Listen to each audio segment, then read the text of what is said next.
Hey, I've been playing around with DuckLake a bit. Wanted to share this example pipeline that I pulled together. A reasonably real-world setup or real-world pipeline where we are pulling in Postgres event data. So there's just an event table in Postgres, pulling that in with DLT, putting it into a staging table in DuckDB, so it's just a local staging table, and then loading that to DuckLake.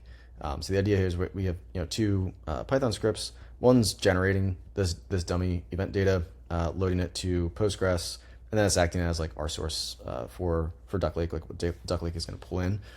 So that event data is generated, dropped into a Supabase Postgres instance, and then this DLT pipeline is pulling the data from that Postgres source. It's actually using that same Postgres database for the catalog for DuckLake, but obviously that's not at all necessary. You could have a totally different Postgres database for that.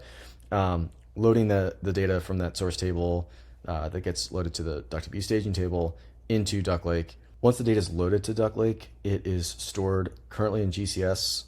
DuckLake supports all major clouds, so ours just happens to be GCS, but S3 would work equally well, also CloudFlare. And then in DuckLake, what we end up with is this events table. So it's this same events table here that's now loaded to DuckLake. Here's a look at the event data that's being generated. It's basically just web traffic, web events.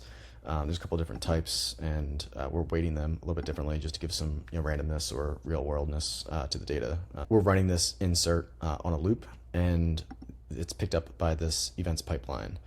So what the event pipeline is doing is taking that Postgres connection, connecting to the data lake, creating a temporary staging file for the data as it's being pulled in using DLT, and then we are writing from that staging DuckDB database into DuckLake. So we're going to kick off the insert event data in a loop. So we'll do 10 loops of 444 rows each and delay 30 seconds in between. So this will write new dummy event data into the Postgres source. And just to flip over to DuckCLI connected to the lake already, there's currently 4,381 events in there. So the first loop completed. Let's run the pipeline.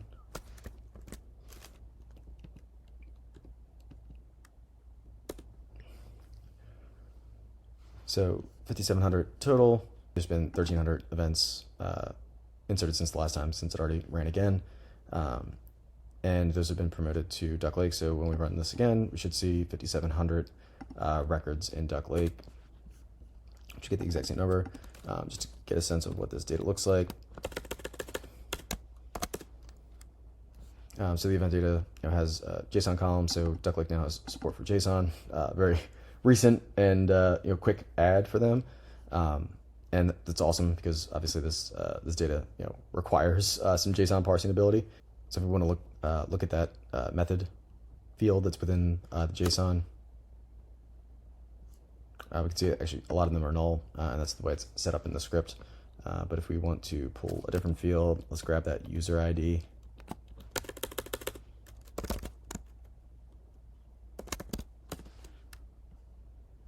Again, null as it is in the script, but of the roughly 5,000 records, you can see like 2,800 are null. See which user ID had the most events. Looks like this user ID. So all around, amazing product. So couldn't really be happier with what the Duck Labs team has released here.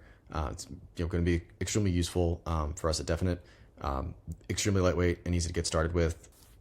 One thing we're going to be working on with Definite that I find extremely compelling about DuckLake is this idea that we can drop all of our data into GCS and S3, have dirt cheap storage there, and then selectively pull some data sets out of there and store really critical data sets in faster access, enabling our customers to drop all of their data into GCS S3 and ultimately allow them to very easily create fast access data sets in either a DuckDB format or even keeping it in Parquet network drive so that they have extremely quick access to key and critical data, and then they have a very cost efficient data lake to store all of their data.